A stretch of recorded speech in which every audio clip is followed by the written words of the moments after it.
Bueno,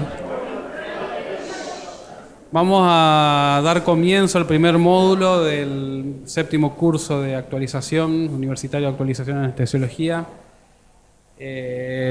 Hoy va a estar con nosotros el doctor Héctor Bonacorsi, él es cardiólogo del ICR y del Centenario. Así que bueno, lo dejo en manos del doctor. Tengo este. El tema es asistencia circulatoria mecánica. Generalmente estos temas les resulta de mayor interés a los que trabajan con pacientes cardíacos, más específicamente con cirugía cardíaca o cirugía cardiovascular en general. Por supuesto que somos todos grandes, va a durar bastante, va a durar porque está programada, por lo menos yo lo programé de ese modo, una parte teórica tratando de ser lo más breve posible, y lo que más me interesa es la parte práctica. Para eso, Diego hizo el esfuerzo de trasladar el aparato, no te había visto, discúlpame, de trasladar el aparato, este equipo es con el que trabajamos nosotros en el Hospital Centenario. Y tenemos el simulador, así que, bueno, el paciente está contrapulsando, ¿sí? Yo supongo que a ustedes les habrá llegado la bibliografía que yo les mandé. Yo les mandé 2 archivos por mail. Uno es un capítulo del libro del doctor Lovesio, la última edición, la que salió en diciembre del año pasado. Ese capítulo es de asistencia circulatoria mecánica, el que yo les mandé, no solo tiene contrapulsación, sino otros métodos de asistencia circulatoria mecánica. No vamos a hablar de los otros métodos, solo vamos a hablar esta noche de contrapulsación aórtica, que es lo que más se maneja en el medio. Ese capítulo se los mandé, más que nada, no creo que sea mejor que cualquier otro capítulo de otro libro, como los libros de Branwell o de Shoemaker, los textos clásicos de cuidados intensivos o de cardiología, sino porque lo escribí yo y entonces tengo poco que debatir con el autor, ¿sí? El otro texto que les mandé es un instructivo que hice con mucho amor para ustedes, especialmente para los que trabajan en el Hospital Centenario conmigo y que luchan todos los días, como ustedes sabrán y se darán cuenta, ustedes trabajan en hospitales públicos, las dificultades que hay, así que verdaderamente tengo que reconocer que son compañeros de trabajo invalorables para mí, los anestesiólogos que trabajan conmigo. Por supuesto que en la actividad privada también tenemos muy buena relación con por lo menos la gente que hace cuidados intensivos conmigo, con los anestesiólogos, pero en el hospital público ustedes saben las dificultades que hay, entonces se ponen más de manifiesto, digamos, ante las adversidades, ustedes comprenderán, se ponen más de manifiesto la voluntad de las personas. Entonces, ese instructivo tiene sectores que estaban sombreados en color gris, si alguno lo miró. Esos sectores son específicamente dedicados a los anestesiólogos o a quien tenga que estar en ese momento cumpliendo esa función, porque el instructivo lo escribí para quirófano. No tiene información teórica. La información teórica se supone que está en el capítulo que les mandé o en cualquier otro que ustedes... Vení, Germán, vení acá adelante, vení. Algún otro libro, alguna otra información teórica que ustedes quieran leer, eso es un instructivo de trabajo. Un instructivo son órdenes o sugerencias para que las cosas se hagan de determinada manera y así homogeneizarlas, ¿sí? Así que, de manera que todo el mundo haga lo mismo cuando todo el mundo acuerda las cosas, acuerda las tareas, los procedimientos. Por supuesto que yo no acordé con ustedes qué es lo que se debe hacer cuando se trabaja en quirófano con un balón de contrapulsación. Es un borrador que yo les propongo para que ustedes trabajen, o recorten, peguen y hagan lo que quieran. Pongo a disposición el archivo original para que lo modifiquen o lo que ustedes quieran. La idea es que las tareas se hagan siempre igual o que todo el mundo las conozca. Esto es lo que da calidad y seguridad a la atención. Bueno, yo les podría... A ver, ¿pueden levantar la mano los que recibieron el mail con la bibliografía? Sí, no importa. Está bien. Entonces, solo 6, 7 personas recibieron, los demás no. ¿Todos?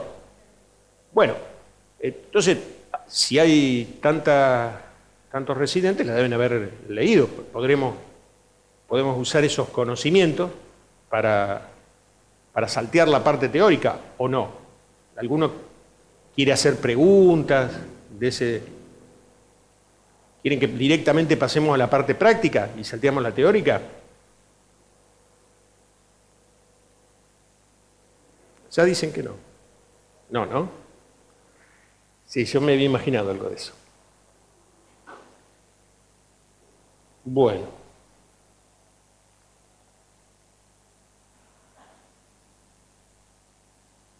Hay dos grandes grupos de dispositivos de asistencia circulatoria. Vení acá, Daniel. Vení acá.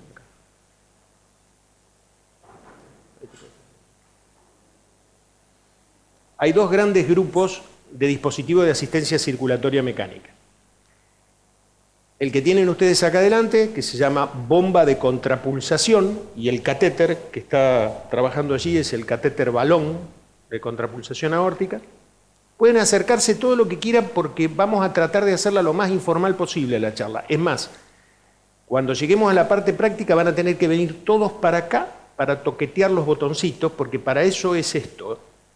La única finalidad que me asiste esta noche es que ustedes aprendan, no que me escuchen a mí, que aprendan haciendo. Para eso traje el simulador, bien informal.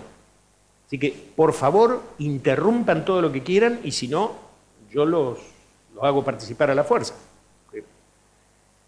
De los dispositivos, el balón es el más sencillo de todos y es el más barato. ¿Sí? Acá en Rosario muchas instituciones tienen bomba de contrapulsación. Tiene algunas limitaciones porque no reemplaza totalmente la función de bomba. De manera que es un dispositivo que no cumple totalmente la función circulatoria. Pero por otro lado sirve para otras situaciones, por ejemplo, como la isquemia, en donde los otros dispositivos de asistencia circulatoria o las arritmias, los otros dispositivos de asistencia circulatoria tienen menos importancia. Los otros dispositivos de asistencia circulatoria, por ejemplo, la bomba centrífuga, que ya casi no se usa sola, nosotros tuvimos, en ICR tuvimos bomba centrífuga, ECMO, o sea, el dispositivo de membrana extracorpórea que tenemos actualmente, y hay otros, el Impela, el Tandem Heart. Acá en Argentina Impela no conozco, y Tandem Heart tampoco, pero ha habido otros. Ha habido Novacor en Argentina, Novacor tenían en Fundación Favaloro, ya se discontinuó el programa Novacor, se dejó de hacer. Tenían en Mendoza, Burgos en Mendoza, cuando lo operó a Sándoro, tenía también dispositivos de asistencia circulatoria. O sea, hay, especialmente en Capital Federal, hay más dispositivos avanzados de asistencia circulatoria. No todos, hay algunos, ¿sí? Son muy caros. El programa de Novacor costó $1 millón. ¿Sí? Ese aparatito vale 70.000. Así que hay una gran diferencia. Por eso el más difundido es este. Sin embargo, tiene sus limitaciones. Así que vamos a repasar un poco, brevemente, lo que es contrapulsación aórtica. ¿Cómo está formado el sistema de contrapulsación? Por la bomba, y esto está puesto en el paciente. ¿No lo ven, no? No lo ven muy bien. Me imaginaba que iba a hacer eso. De acá para acá, desde donde está mi dedo para adelante, está colocado en la aorta torácica descendente por debajo de la subclavia izquierda. Esto está dentro de la aorta. ¿Sí? Entonces, el sistema está constituido por la bomba de contrapulsación y el catéter balón.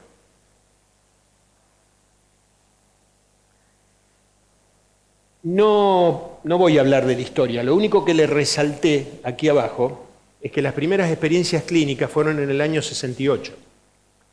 Si sacan la cuenta rápidamente, hace 50 años que este sistema está funcionando en la clínica, de manera que si no lo conocemos, no es porque sea nuevo, es porque yo he llegado a la conclusión que es por cuestiones psicológicas, pero sí, yo tuve un aparato mío 10 años parado en un lugar porque nadie lo quería usar. Pero bueno, quiero decir, no es nuevo el sistema. Y para mostrarle la evolución de las bombas, aquella es un CS-100, es más moderna que esta. La última es un CS-300 de Datascope, hay de otras marcas, pero Datascope es la más conocida. Ahora la pueden ver como maquette, porque lo absorbió maquette a Datascope. Y es la bomba que yo me traje de Estados Unidos en el año 1986. Fue una de las primeras en Rosario, es una bomba Contron. Parece viejita porque está en blanco y negro, era un lindo balón, funcionaba muy bien. Fue uno de los primeros que tuvo cámara de seguridad y otros dispositivos de seguridad, de dispositivos electrónicos, de vigilancia electrónica. Y esta es la evolución de los catéteres balón. Este que está acá, que está adentro, en la parte interna del rulo, fue el primer balón que yo ayudé a poner en el Hospital Italiano de Buenos Aires cuando era residente. En ese momento los balones tenían 14 French. Y no tenían doble lumen y se ponían únicamente por vía quirúrgica. No había otra vía. ¿Qué pasó con los balones? Sufrieron una gran evolución, especialmente a partir de cuando se desarrolló el método de punción percutánea de balones. O sea, hoy día la mayoría de los balones se ponen en forma percutánea, se ponen en hemodinamia o en las salas de cuidados intensivos, pero por vía percutánea. No se necesita la presencia del cirujano, gracias a Dios, para estas instrumentaciones. Y fueron disminuyendo de calibre. Acá ustedes ven el otro que está por acá, el que está en la parte más externa, tiene 8 French. Es uno de los más modernos, es un robusto, pero hoy día tenemos este es el más moderno. Este balón actualmente tiene 7 French. ¿Ustedes recuerdan cuántos French tiene un Swan Ganz? 7. O sea que tiene el mismo calibre que un Swan Ganz.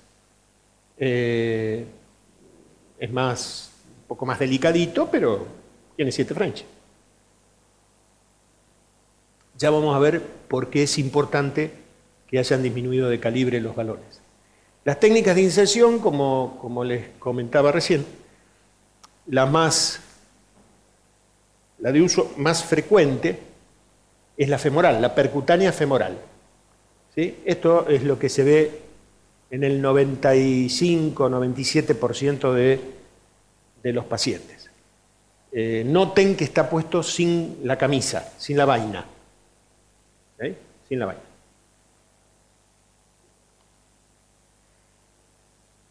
Sigue habiendo técnicas quirúrgicas. Se puede poner por vía femoral, especialmente en algunos pacientes que hay dificultades con la otra técnica.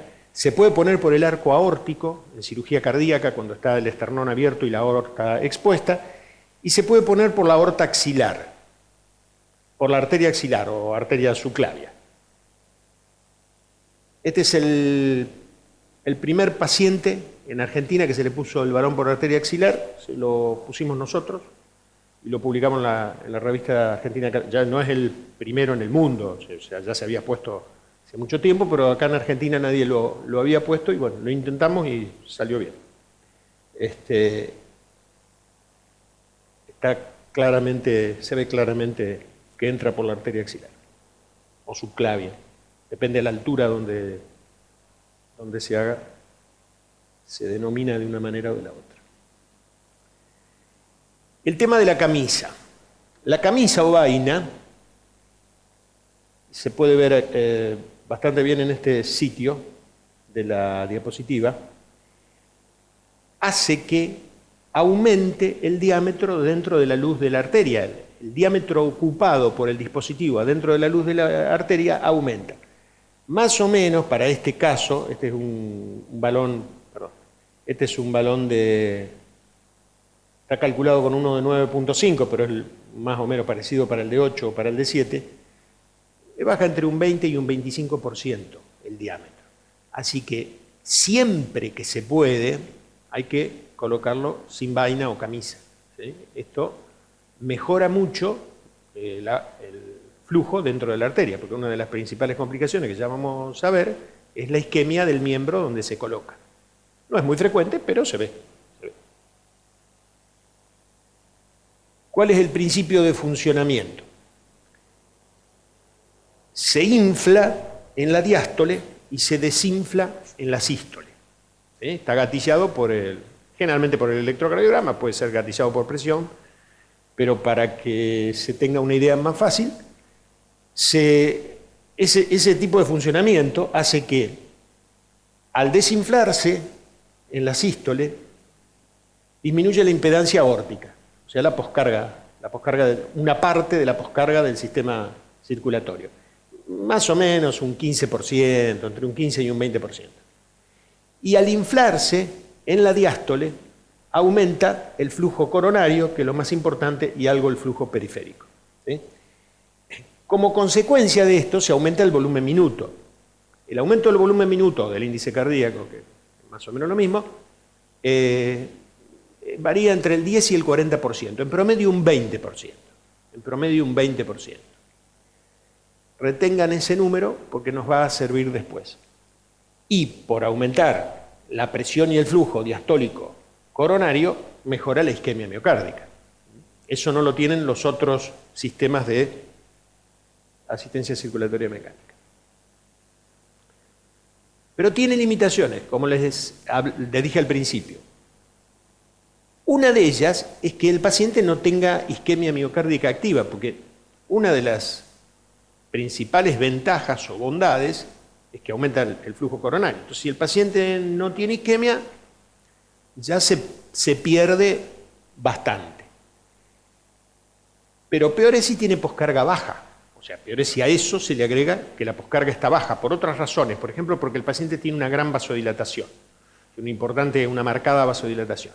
En ese caso, cuando la poscarga está baja, no se puede bajar más. De manera que los dos mecanismos principales por los que funciona el balón, que es aumentar el flujo coronario y disminuir la poscarga, ya no están operativos en pacientes de ese tipo. ¿Sí?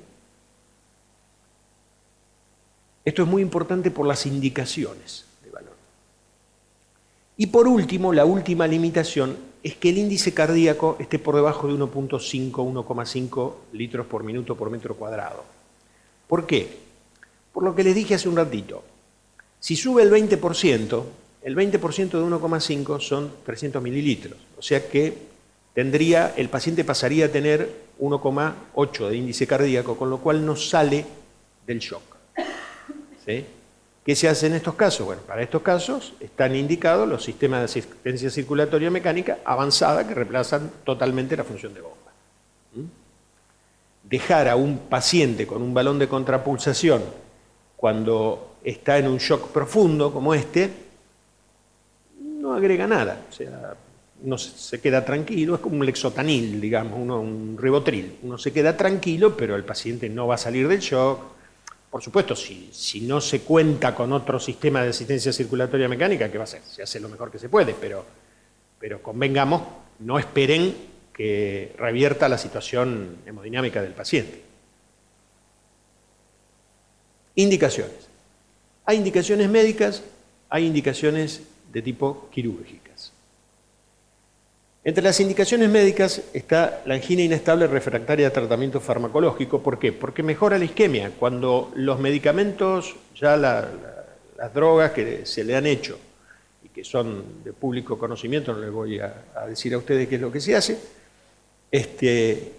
cuando a pesar de todo el paciente sigue inestable y sigue haciendo angina o isquemia, sin angina, pero isquemia al fin, el balón tiene una indicación. Esta indicación es muy subutilizada.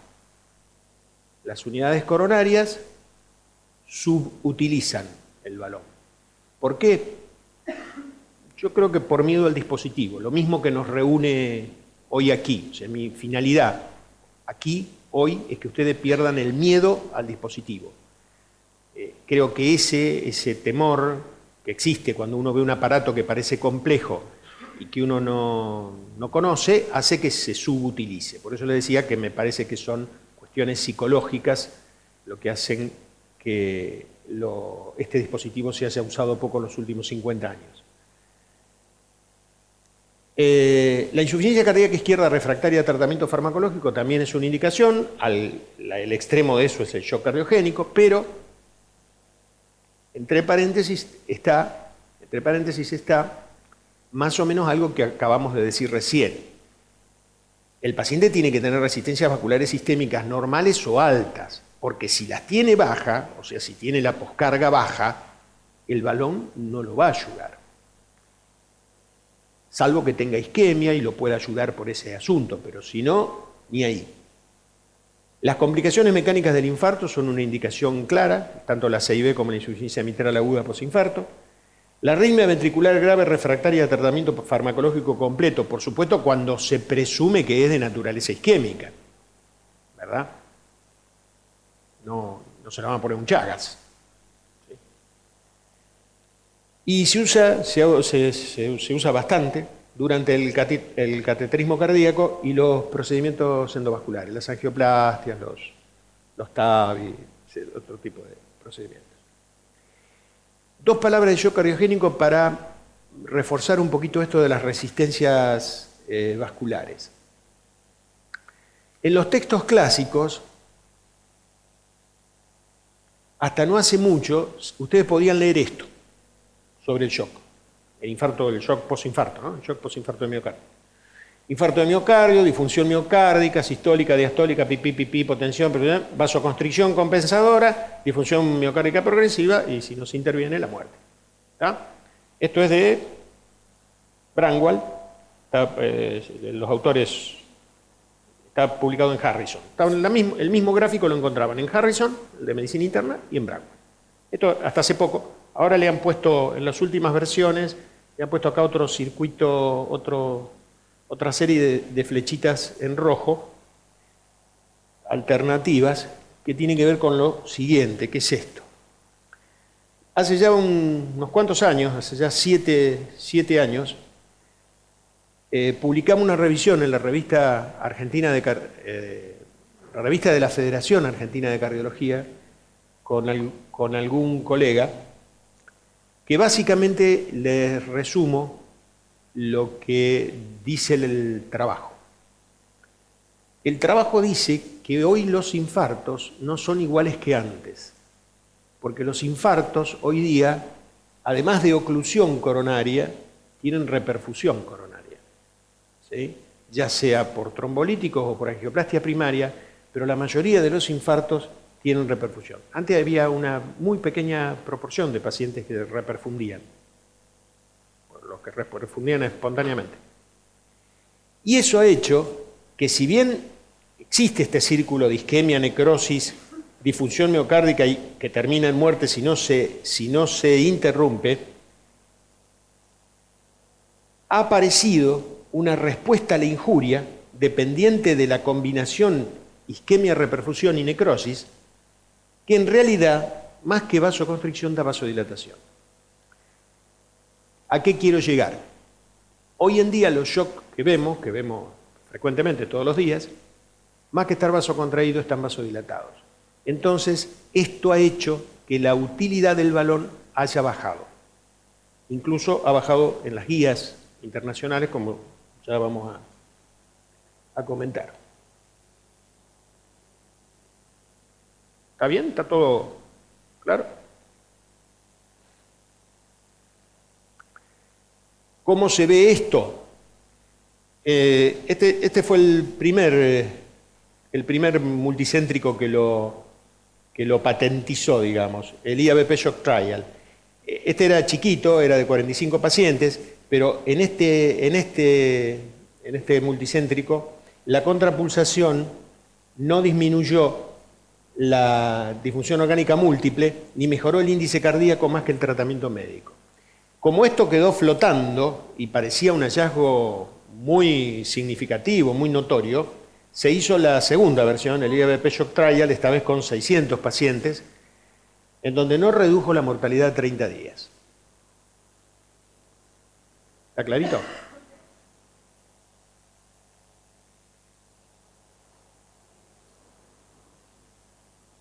¿Qué pasó con las guías? La guía americana lo bajaron, de 1 que era pasó a 2A, y en la europea, peor, a 2B. Y en la germano-austríaca, la alemana, el balón tiene recomendación débil solo para pacientes tratados con fibrinoolíticos y con complicaciones mecánicas. ¿Sí? Hasta ahí las indicaciones médicas. O sea, ¿se puede usar en el shock? Sí, pero hay que tener presente que cuando el shock tiene vasodilatación, no va a ser de utilidad. Y muchos shock hoy día tienen vasodilatación.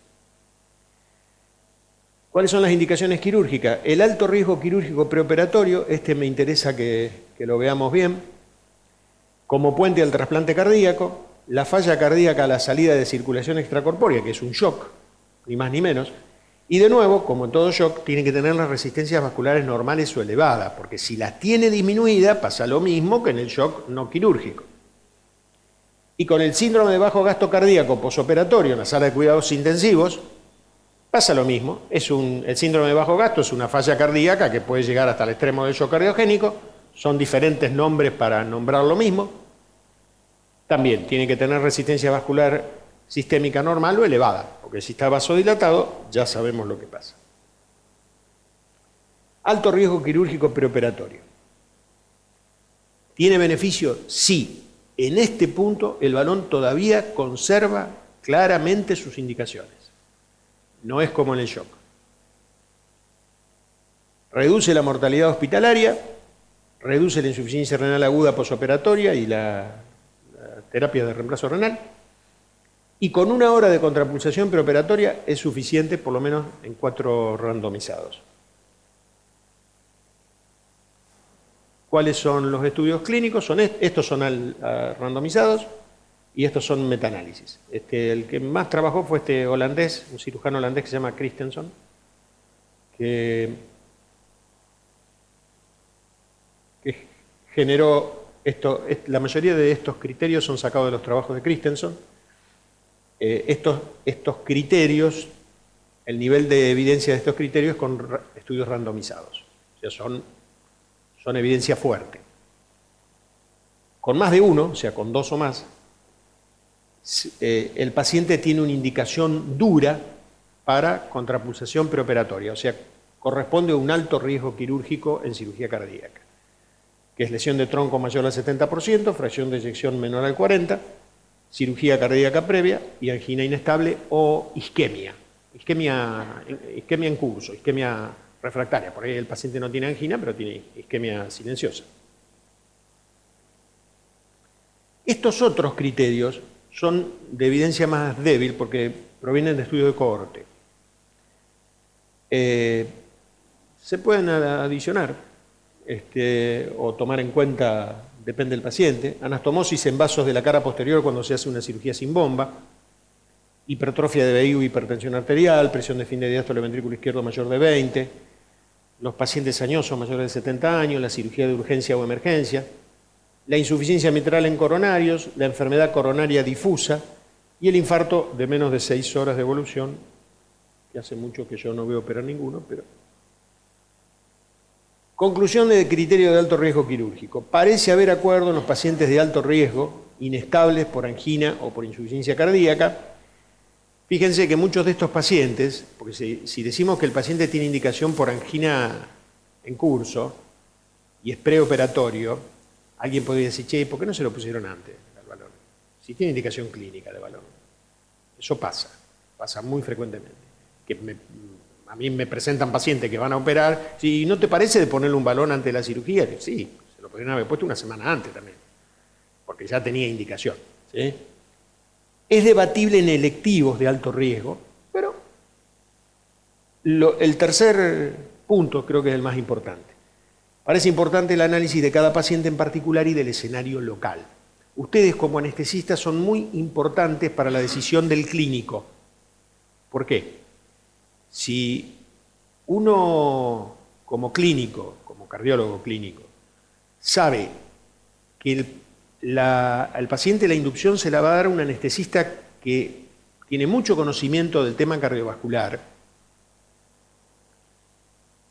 y que tiene mucha experiencia en eso, es probable que el balón sirva si tiene los criterios duros, pero si no tiene los criterios duros, capaz no hace tanta falta.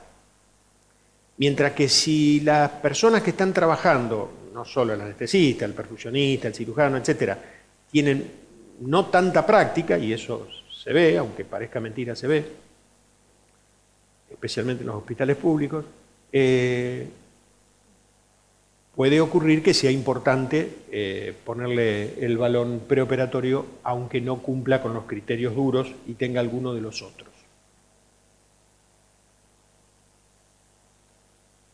Indicaciones intra y posoperatorias. ¿Alguien tiene alguna pregunta? No. ¿No?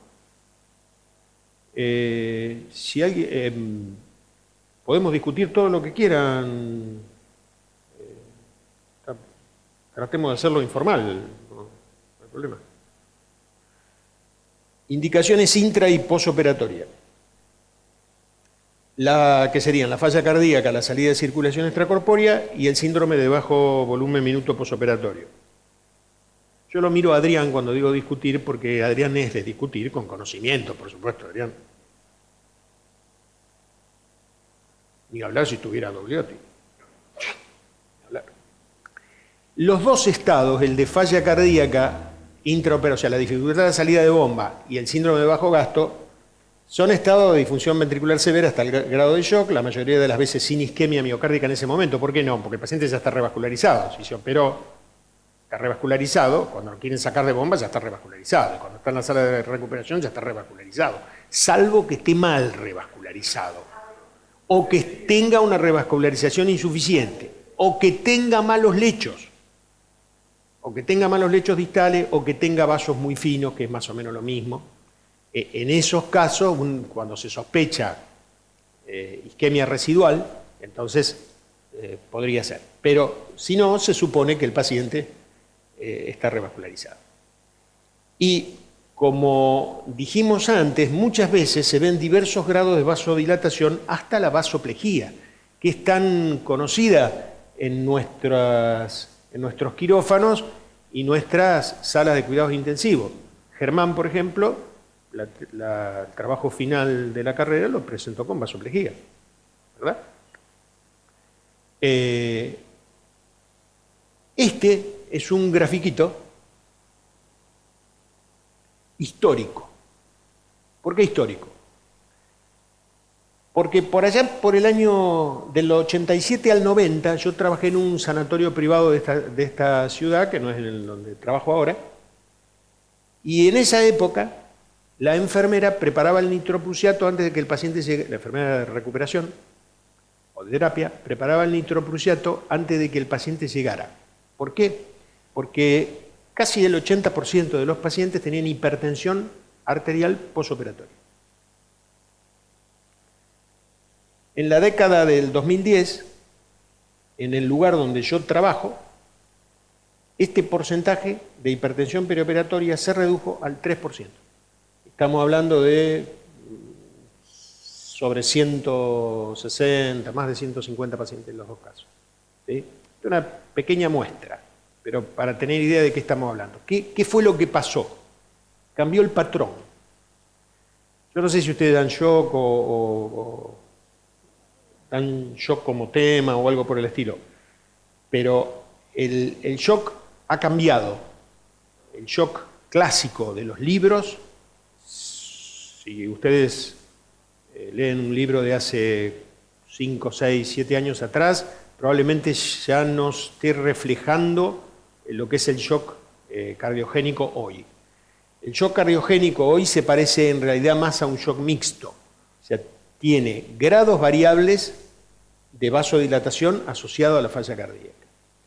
Por supuesto que hay algunos que todavía se los ve con vasoconstricción. Algunos pacientes tienen todavía vasoconstricción, pero son pocos, no son muchos. Mortalidad hospitalaria. La mortalidad hospitalaria de los pacientes con balón depende de por qué se lo haya contrapulsado.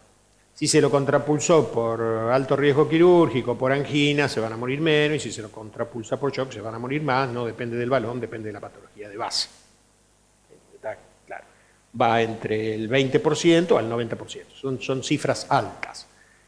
Un paciente que tiene balón generalmente es un marcador de alto riesgo, así que uno espera que los pacientes se mueran bastante. En esta ciudad, por ejemplo, para no mostrarle estadísticas de otros lados, si el paciente tiene alto riesgo quirúrgico, se muere un 11%. Y si es por falla cardíaca a la salida de bomba o por síndrome de bajo gasto, se muere casi un 40%. Para que vean cómo cambian las mortalidades. ¿Sí?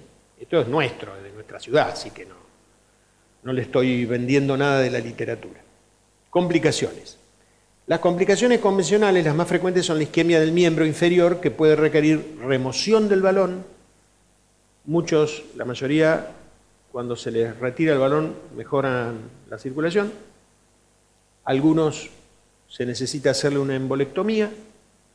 Algunos casos raros se les pone un bypass periférico de urgencia y a algunos pacientes se los amputa. Yo en 37 años he visto 2 amputaciones. Son pocas, pero existen. Por eso los pacientes que tienen, si son electivos o no son electivos, pero da como para hacerle un Doppler de miembros inferiores, es preferible que se le haga un Doppler de miembros inferiores, porque si tiene enfermedad obstructiva severa de miembros inferiores, quizá en vez de elegir la vía percutánea femoral, haya que elegir otra vía, como por ejemplo la axilar o la del callado, etc. Una complicación muy común y que no tiene trascendencia son las hemorragias y hematomas locales, que se resuelven espontáneamente y muy raramente con cirugía, las infecciones superficiales o sistémicas. Y menos frecuente, esto ya forma parte de la historia del balón. Antes había embolias gaseosas cuando se rompían los balones o se pinchaban los balones adentro de los pacientes, la rotura de la aorta o la disección de la aorta, que prácticamente desaparecieron con la técnica Seldinger, ¿no? Con la percutánea. Por ejemplo, para que tengan una idea, en esta ciudad la isquemia de miembros inferiores está alrededor del 3 y pico por ciento, 3,5%. ¿Sí?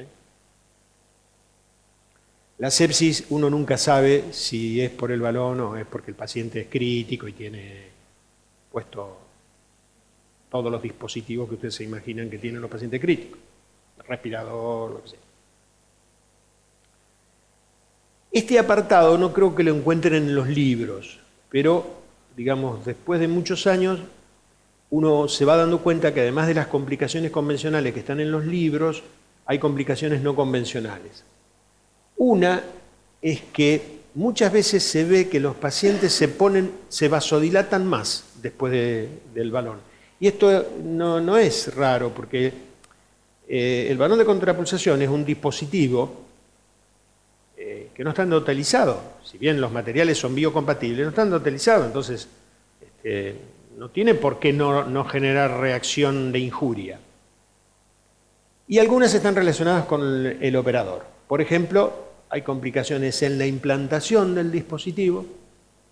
Por ejemplo, ya van a ver ustedes en el instructivo, seguramente lo habrán leído, los que leyeron el instructivo, si uno implanta el dispositivo y no lo hace funcionar, lo deja desconectado de la bomba, pone el catéter al balón y lo deja sueltito así, eso empieza a partir de los 20 minutos, un poco más, empieza a generar coágulos en los pliegues del balón, ¿sí? O en el shaft, en el mango, en el eje del catéter. O no anticoagularlo. Hace pocas semanas, en un hospital público, en una unidad coronaria, los médicos se negaron a anticoagular al paciente porque no sabían, no conocían, le daba miedo, lo buscaron por internet y no lo encontraron, le preguntaron al jefe y el jefe no sabía, entonces no lo anticoagularon. El paciente bajó de cirugía sin pulso. Se ve de todo. Otro punto interesante es confiar en la automatización del sistema. Este sistema es semiautomático. El CS100 y el CS300 son mucho más automáticos. Este es semiautomático. Pero igual, realmente me ha pasado muchas veces, muchas veces, de pasar adelante de un paciente contrapulsado en los lugares donde yo trabajo, que están en el sistema automático, que están con el modo automático. Me pasó la última vez fue hace una semana, y ver que estaba mal temporizado el balón con el modo automático. Entonces, ¿qué corresponde hacer? Pasarlo al modo semiautomático y temporizarlo. O sea, la automatización de los balones, de las bombas de contrapulsación, por supuesto que ha mejorado mucho, porque se necesita, digamos, los médicos se sienten un poco más confiados, porque como el aparatito es automático, es como un lavarropa, coloca el programa y ya está. Pero hay que controlarlo, porque a veces los tracking, o sea, los seguimientos que hacen estos dispositivos no son exactos. O sea, siempre se supone que el operador que está adelante debe controlarlo. No es gran cosa controlar un balón. Ya lo vamos a ver, para eso es este encuentro, para que ustedes lo puedan ver. El cuidado del paciente es más o menos lo que le dije antes. Entonces, ¿qué debería pasar? En mi modo de ver las cosas, tendría que haber más capacitación y más control de la capacitación. Por eso estamos acá esta noche. Y más control de su capacitación. Y esto es, fíjense qué paradójico. Para ser habilitado en ecocardiografía se necesita, según el nivel, 1 año de entrenamiento, o 2, según quién lo haga, quien haga la habilitación. Se piden 300 exámenes interpretados, 150 realizados, etcétera, etcétera, 500 estudios por año para mantener la habilidad. Contrapulsación la puede hacer cualquiera, no hay habilitación. ¿Se entiende? Una paradoja grave que está ausente. Está ausente de las normativas, las regulaciones,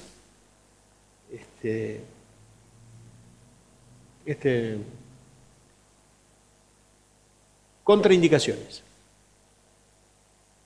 La contraindicación absoluta, más clara, es la insuficiencia aórtica severa. Ustedes recuerdan que el catéter balón se infla en la diástole. Si se infla en la diástole, ¿qué pasa con la insuficiencia aórtica? Aumenta. Entonces, si es severa. Si es leve, no. Pero si es severa, si es moderada, hay que pensarlo. La otra son las enfermedades o intervenciones sobre la aorta, tanto del tiempo real, o sea, lo que motivó la enfermedad del paciente, como pasadas. Disección de la aorta, aneurismas, cirugías, prótesis endovasculares, etc. ¿Por qué? Porque se supone que la aorta está debilitada y si algo como el dispositivo aumenta la presión en la aorta, la puede romper. La enfermedad arterial severa de miembros inferiores es una contraindicación relativa. ¿Relativa por qué? Porque se puede acceder por otro método, por otra vía. Pero cuando uno tiene un paciente que tiene enfermedad severa, vascular severa, ponerle un balón a ese paciente es saber que o se lo vamos a sacar rápidamente, porque seguramente va a ser isquemia, o va a pasar a mayores, ¿sí? Entonces, hacer eso no es bueno. No es bueno. Bueno, contraindicación para recibir anticoagulación, enfermedad terminal, lesión severa irreversible, etc. Bien, este infla balones, pero es para los cumpleaños. Bueno.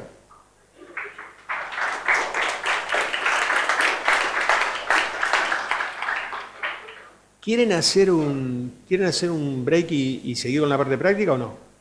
¿Ella no? ¿No? No. Seguimos con la parte práctica. ¿Podemos apagar el bicho este y prender las luces? Sí. Gracias.